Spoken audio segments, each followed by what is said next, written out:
చంద్రబాబు గారైనా జగన్మోహన్ రెడ్డి గారైనా ప్రత్యేక హోదా గురించి మాట్లాడలేదు. పోలవరం ప్రాజెక్ట్ ఎత్తు తగ్గించడం గురించి మాట్లాడలేదు.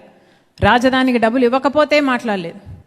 ఇలా ఒకటి కాదు, రెండు కాదు, అసలు ప్రతి విషయంలోనూ ఒకరు ఉద్యోగాలు ఇస్తామన్నారు, జాబ్ క్యాలెండర్ అన్నారు, మోసం చేశారు. ఇంకొకరు నిరుద్యోగ భృతి అన్నారు, మోసం చేశారు. ఆఖరికి ఇద్దరూ కలిపి ఫీజు రీఎంబర్స్మెంట్, ఆరోగ్యశ్రీ లాంటి పథకాలకు కూడా కూనీ చేసి పడేశారు.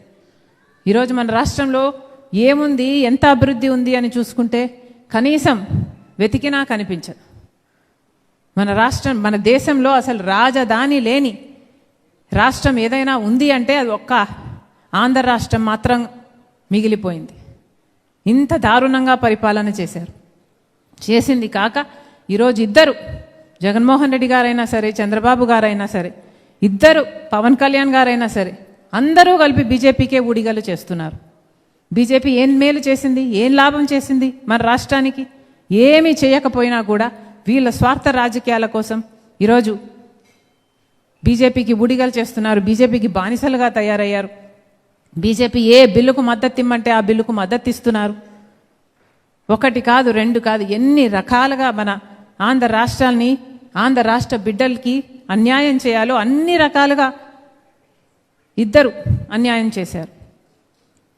జగన్మోహన్ రెడ్డి గారైతే జలయజ్ఞం నవరత్నాలలో పెట్టి రాజశేఖర్ రెడ్డి గారి కళ జలయజ్ఞం పూర్తి చేయాలి అని 6 నెలల్లో పూర్తి చేస్తానని చెప్పి జలయజ్ఞం చేయలేదు. చంద్రబాబు గారు సూపర్ 6 అన్నారు, నిరుద్యోగ భృతి 3,000 రూపాయలు అన్నారు, మహిళలకు ప్రతి నెల 1,500 అన్నారు. సూపర్ ఫ్లాప్ చేశారు. అయినా కూడా బీజేపీకి ఇద్దరు, ఒకరు సక్రమ పొత్తు పెట్టుకుంటే ఇంకొకరు అక్రమ పొత్తు పెట్టుకున్నారు. ఇద్దరు బీజేపీ పక్షమే. ఈరోజు కాంగ్రెస్ పార్టీ మాత్రమే ప్రజల పక్షాన నిలబడింది. అటు జగన్మోహన్ రెడ్డి గారైనా, ఇటు చంద్రబాబు గారైనా, పవన్ కళ్యాణ్ గారైనా, ఇందాక మన నాయకులు చెప్పినట్టుగా బాబు, జగన్, పవన్, బీజేపీ అంటే ఎక్కడో లేదు మన రాష్ట్రంలో. ఈ ముగ్గురే బీజేపీ, ముగ్గురు బీజేపీ పక్షం, మోడీ పక్షం. ఈరోజు కాంగ్రెస్ పార్టీ మాత్రమే ప్రజల పక్షాన నిలబడుతుంది, ప్రజల పక్షాన ప్రశ్నిస్తుంది, ప్రజల పక్షాన పోరాటాలు చేస్తుంది. రాహుల్ గాంధీ గారి నాయకత్వంలో ఈరోజు కాంగ్రెస్ పార్టీని బలపరచాలి అన్న దృఢ నిర్ణయంతో మణికం ఠాకూర్ గారు, అలాగే గణేష్ గారు, ఏఐసిసి నుంచి పలక్ గారు, వీళ్ళందరూ కలిసి రాష్ట్రంతో దగ్గరగా పనిచేసి కాంగ్రెస్ పార్టీని ఎలాగైనా బలోపేతం చేయాలి అన్న ఉద్దేశంతో ఈరోజు ఇతర పార్టీల నుంచి కూడా చేరికలు ఉండాలి అన్న ఉద్దేశంతో ఎంతో ఇనిషియేటివ్ తీసుకొని ఈరోజు ఈ కార్యక్రమం చేపడితే ఈరోజు 100 మంది కాంగ్రెస్ పార్టీలో చేరుతున్నారు. కాంగ్రెస్ పార్టీలో చేరాలి. ఇది ఫేజ్ 1 మాత్రమే. ఇది ఇంకా ఇంకా పెరగాలి. ఎందుకంటే ఈరోజు దేశానికి అవసరం కాంగ్రెస్ పార్టీ. ఈరోజు మన దేశం ఎంత దారుణమైన స్థితిలో ఉంది. పెట్రోల్, డీజిల్, ఆయిల్ అన్ని ఛార్జీలు పెరిగిపోయాయి. బంగారం కొనొద్దండి అంటున్నారు, విదేశాలకు వెళ్ళొద్దండి అంటున్నారు, బండ్లలో తిరగొద్దండి అంటున్నారు, ఇంట్లో కూర్చొని పని చేసుకోండి అంటున్నారు. దీనికి కారణం ఎవరు? దీనికి కారణం ఎవరు? పాలకులు కాదా? ఒకప్పుడు మన్మోహన్ సింగ్ గారు అధికారంలో ఉండంగా ఇలాగే పెట్రోల్, డీజిల్, ఇలా క్రూడ్ ఆయిల్ ప్రైసులు పెరిగితే మన్మోహన్ సింగ్ గారు ఈ భారం అంతా ఎండ్ కన్స్యూమర్ మీద, అంటే ప్రజల మీద పడకూడదు అన్న ఉద్దేశంతో దాన్ని, ఆ భారాన్ని 3 భాగాలుగా విభజించారు.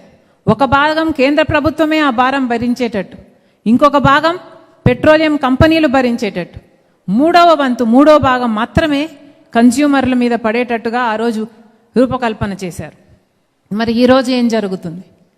ఈరోజు ఏం జరుగుతుంది? పూర్తి భారం ప్రజల మీదనే వేసేశారు. పోనీ క్రూడ్ ఆయిల్ ప్రైజులు తగ్గినప్పుడైనా సరే ఏమైనా ప్రజలకు ఆ బెనిఫిట్ అందించారా అంటే అప్పుడు అందించలేదు.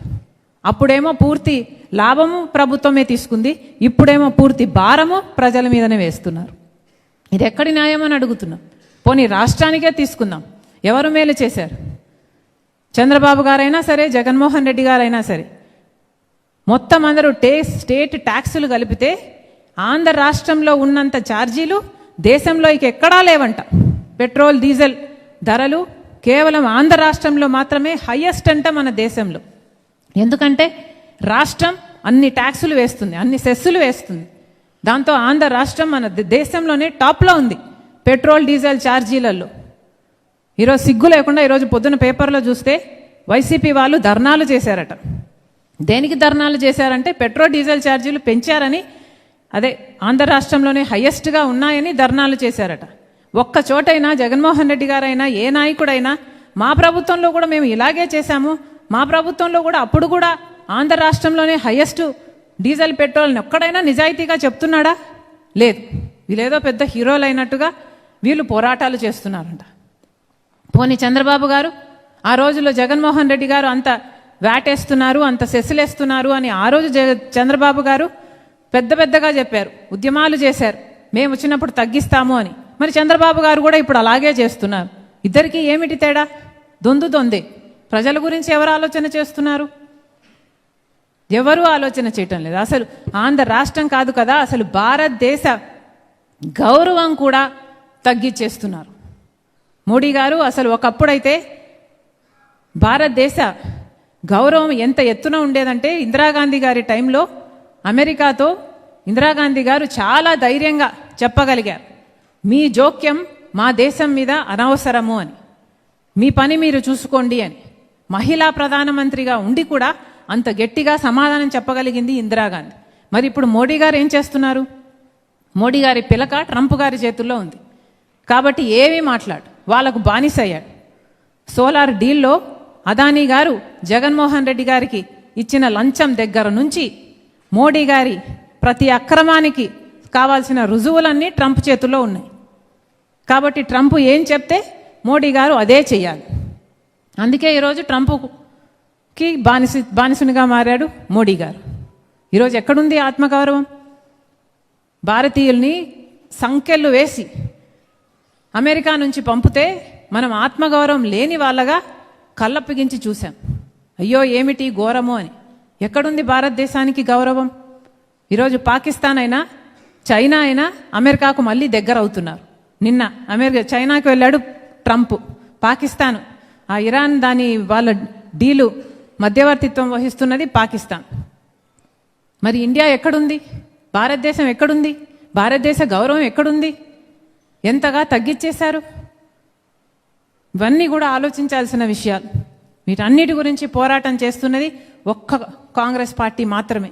రాహుల్ గాంధీ గారు దాచుకోవడానికి ఏమీ లేదు, దోచుకున్నది ఏమీ లేదు కాబట్టి, భయపడని వ్యక్తి కాబట్టి ఈరోజు ఇంత గట్టిగా నిలబడి ప్రజల పక్షాన పోరాటం చేయగలుగుతున్నాడు. ఎన్నో త్యాగాలు చేసిన కుటుంబం అది, ప్రాణత్యాగాలు చేశారు. ఈ రోజు వరకు కూడా చాలా సింపుల్గా హంబుల్గా బ్రతికే కుటుంబం వాళ్ళది. కేవలం వాళ్ళైతే మాత్రమే, రాహుల్ గాంధీ గారు మాత్రమే మన దేశానికి ప్రధానమంత్రిగా ఉంటేనే మన దేశం బాగుపడుతుందని ఏనాడో చెప్పాడు రాజశేఖర రెడ్డి గారు. మనందరం కలిసి దాన్ని నిజం చేయాలి. ఆంధ్ర రాష్ట్రంలో కూడా కాంగ్రెస్ పార్టీ నిలబడాలి, బలపడాలి, ఎదగాలి, గెలవాలి. ఇవన్నీ మనం చెయ్యి కలిపితే ఇది సాధ్యం చేసుకోగలం.